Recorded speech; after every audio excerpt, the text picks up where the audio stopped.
Hey friends, welcome back once again in my channel English Warriors. Today we are going to discuss about past continuous tense. In previous video we have learned about simple past tense. पिछली video में हमने जाना था कि simple past tense क्या होता है, उसकी पहचान कैसे करें, उसको इंग्लिश में चेंज करने के रूल रेगुलेशन और उसका स्ट्रक्चर क्या बोलता है। आज की वीडियो में हम जो पास्ट कंटिन्यूअस टेंस है, पास्ट का सेकंड पार्ट है, उसको डिस्कस करने वाले हैं। आज की वीडियो में हम जानेंगे कि पास्ट कंटिन्यूअस की पहचान कैसे करें, हिंदी में उसकी पहचान करने के लिए कौन कौन से वर्ड्स होते हैं और उसका इंग्लिश का स्ट्रक्चर हमें क्या बताता है, कैसे बताता है। और यदि हम इंग्लिश के सेंटेंस को हिंदी में या हिंदी के सेंटेंस को इंग्लिश में ट्रांसलेट करें, चेंज करें पास्ट कंटिन्यूअस टेंस के सेंटेंसेस को, तो क्या रूल्स रहेंगे, क्या रेगुलेशन रहेंगे और कौन कौन सी चीजें हैं जो हमें अपने माइंड में रखनी है।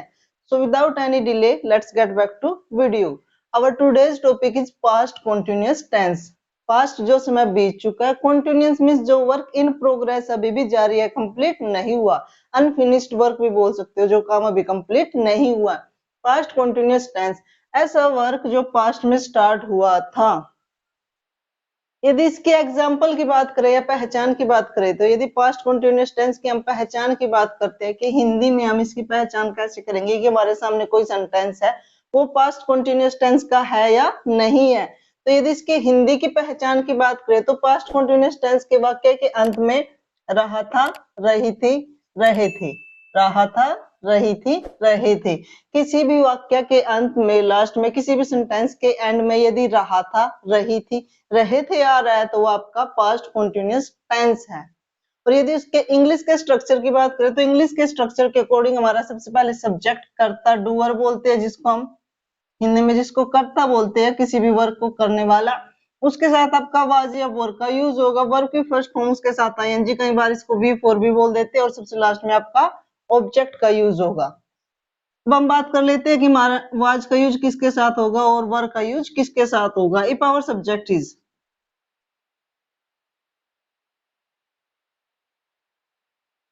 ही, सी, इट, किसी का नेम और सिंगुलर नंबर,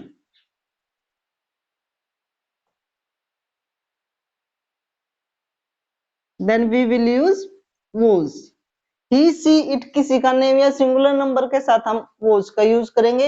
वी, यू, दे या प्लूरल के साथ वी, यू, दे और प्लूरल, उसके साथ हम वर का यूज करेंगे।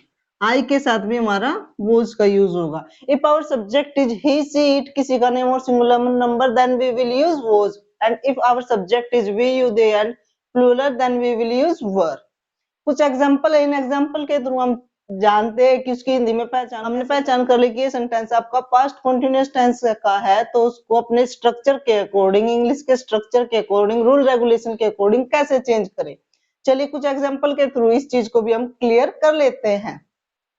कुछ एग्जांपल्स आपके सामने है। फर्स्ट वन है वह दौड़ रहा था, वह दौड़ रहा था।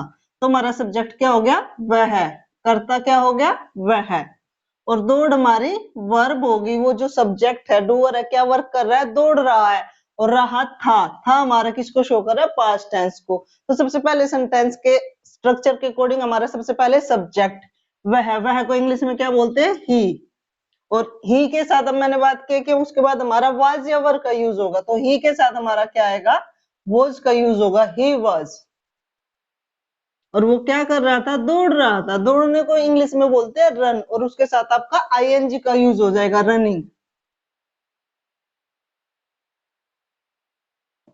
ही वॉज रनिंग, वह दौड़ रहा था। Second one, Sohan.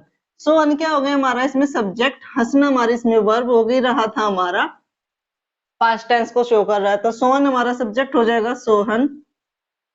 सोहन किसी का नेम है तो उसके साथ आपका वाज हो जाएगा। और हंसने को इंग्लिश में बोलते हैं लाफ, और उसके साथ आपका आईएनजी का यूज हो जाएगा, लाफिंग। इसमें कोई भी ऑब्जेक्ट नहीं दिया गया। यदि ऑब्जेक्ट दिया हुआ होता तो हम उसके बाद ऑब्जेक्ट का भी यूज कर देते, बट ना तो इस सेंटेंस में ऑब्जेक्ट का यूज किया गया, ना ही इसी सेंटेंस में। फर्स्ट टू सेंटेंसेज या फर्स्ट एंड सेकंड में कोई भी ऑब्जेक्ट नहीं दिया, तो हमने कोई भी ऑब्जेक्ट यूज नहीं किया है। थर्ड वन, लड़की काम कर रही थी। लड़की हमारा सब्जेक्ट हो गया, काम करना हमारा वर्ब हो गई, और रही थी हमारा पास्ट को शो कर रहा है, तो लड़की गर्ल। गर्ल के साथ सिंगुलर नंबर है वाज वर्किंग, काम करने को वर्क बोलते हैं और उसके साथ आईएनजी। लड़की काम कर रही थी, और अगर इसी सेंटेंस को हम बोले लड़की अपना काम कर रही थी, तो हम लिखेंगे girl was working her work. Next, मैं नाच रहा था। मैं हमारा सब्जेक्ट हो गया, नाचना हमारी वर्ब हो गई आई। मैं को इंग्लिश में क्या बोलते हैं? आई। आई के साथ आपका वॉज का यूज होगा। और मैं क्या कर रहा था? डांस कर रहा था। नाचने को इंग्लिश में क्या बोलते हैं? Dance, dancing. I was dancing, मैं नाच रहा था। तुम लिख रहे थे, तो इसमें हमारा सब्जेक्ट क्या हो गया? तुम, यू। और तुम क्या कर रहे थे? लिख रहे थे। यू के साथ आपका वर्क का यूज होगा। और राइट को इंग्लिश में क्या बोलते हैं? लिखना, आईएनजी। यू वर राइटिंग, तुम लिख रहे थे। वर्ब के फर्स्ट फॉर्म के साथ आपका आईएनजी। लोग चिल्ला रहे थे। लोग हमारा सब्जेक्ट हो गया, चिल्लाना हमारी वर्ब हो गई पीपल। प्लूरल को शो कर रहा है, वर्ब का यूज कर लिया, और चिल्लाने को इंग्लिश में बोलते हैं साउट। उसके साथ हमने आईएनजी का यूज कर दिया, साउटिंग। पीपल वर साउटिंग, लोग चिल्ला रहे थे। मैं स्कूल जा रही थी। मैं हमारा सब्जेक्ट हो गया, आई का यूज कर दिया। आई के साथ हमारा वाज का आ जाएगा। और जाने को क्या बोलते हैं? गो। उसके साथ आपका आईएनजी है। और उसके बाद इस सेंटेंस में हमारा ऑब्जेक्ट दिया है कि स्कूल जा रही थी। कहाँ जा रही थी? स्कूल। आज I was going to school. इसमें ऑब्जेक्ट दिया तो हमने लास्ट में ऑब्जेक्ट का यूज कर लिया। I was going to school, मैं स्कूल जा रही थी। मोर बाग में नाच रहा था। मोर हमारा सब्जेक्ट हो गया, नाचना हमारी वर्ब हो गई, और बाग में हमारा ऑब्जेक्ट हो गया। तो मोर को इंग्लिश में क्या बोलते हैं? पीकॉक। पीकॉक का यूज किया हमने। सिंगुलर नंबर है तो वाज, और नाचने को क्या बोलते हैं? डांस। आईएनजी का यूज कर दिया, डांसिंग। और कहाँ डांस कर रहा था? बाग में, इन द गार्डन। ऑब्जेक्ट दिया है तो हमने लास्ट में ऑब्जेक्ट का यूज किया है। Peacock was dancing in the garden. मान लीजिए यहाँ पिकॉक सिंगुलर नंबर है, यदि पिकॉक्स होता, इसके साथ ऐड ऐड हो जाता, तो हमारा देन वर्क का यूज होता। यदि पिकॉक्स होता तो हम वर्क का यूज करते, क्योंकि पिकॉक्स आपका प्लूरल को शो करता है। गाय घास चर रही थी। गाय हमारा सब्जेक्ट हो गया, चरना हमारी वर्ब हो गई, और घास हमारा ऑब्जेक्ट हो गया। द काउ सिंगुलर नंबर है, वाज, और चरने को बोलते हैं ग्रेज। उसके साथ आईएनजी का यूज कर लिया। और क्या चल रही थी? घास, the grass. The cow was grazing the grass. Grass हमारा ऑब्जेक्ट हो गया, ग्रेजिंग हमारी V1 हो गई, द काउ हमारा सब्जेक्ट हो गया, और उसके साथ हमने वाज का यूज किया। The cow was grazing the grass. Next, माली पौधों में पानी दे रहा था। माली गार्डनर। माली को इंग्लिश में क्या बोलते हैं? गार्डनर। सिंगुलर नंबर है तो वाज का यूज कर लिया, वाज। और वो क्या कर रहा था? पानी देना, वर्क क्या हो गया? वाटरिंग। और पानी किस में दे रहा था? पौधों में, the plants. The gardener was watering the plants. माली पौधों में पानी दे रहा था। लास्ट वन, हम किताब पढ़ रहे थे। हमारा सब्जेक्ट हम हो गया, पढ़ना हमारे वर्ब होगी, और किताब हमारा ऑब्जेक्ट हो गया। फर्स्ट ऑफ ऑल सब्जेक्ट का यूज करेंगे, वी हमारा हम प्लूरल में काउंट होता है, उसके साथ हम वर्ब का यूज करेंगे। और हम क्या कर रहे थे? रीड, आईएनजी का यूज होगा, अ बुक, ऑब्जेक्ट।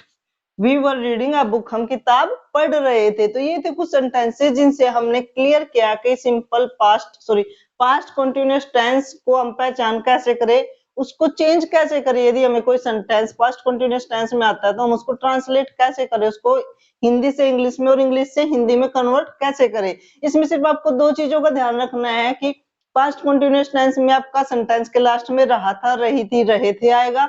और यदि इंग्लिश स्ट्रक्चर की बात करें तो सबसे पहले हमारा सब्जेक्ट का यूज होगा, उसके साथ आपका वाज या वर्ब का यूज होगा, उसके साथ वर्ब, और वर्ब के साथ आपका आईएनजी का यूज होगा, और सबसे लास्ट में हमारा ऑब्जेक्ट का यूज होगा, यदि ऑब्जेक्ट हमारे सेंटेंस में अवेलेबल है तो। फिर हमने जाना कि पास्ट में हम वाज का यूज किसके साथ करेंगे और वर्ब का यूज किसके साथ करेंगे। यदि हमारा सब्जेक्ट ही, सी, इट किसी का नाम या सिंगुलर नंबर है तो हम वाज का यूज करेंगे। और यदि हमारा सब्जेक्ट हमारा डूअर, हमारा कर्ता, वी, यू, दे या प्लूरल है तो देन हम वर्ब का यूज करेंगे, जो कि हमने इन एग्जांपल में भी क्लियर किया है। जहां जहां आपको प्लूरल नजर आ रहा है वहां पर का यूज होगा, और जहां जहां सिंगुलर आ रहा है वहां वाज का यूज होगा। उम्मीद करती हूँ आपको पास्ट कंटिन्यूअस टेंस का जो ये टॉपिक था वो समझ में आया होगा, और यदि कोई डाउट आपका मन में रहा होगा तो वो डाउट क्लियर हो गया। यदि फिर भी कोई डाउट रहता है तो कमेंट सेक्शन में मेरे को कमेंट कर दीजिएगा, मैं आपको रिप्लाई देने की जरूर कोशिश करूंगी। मिलते हैं ऐसी नेक्स्ट वीडियो में, तब तक स्वस्थ रहिए, मस्त रहिए।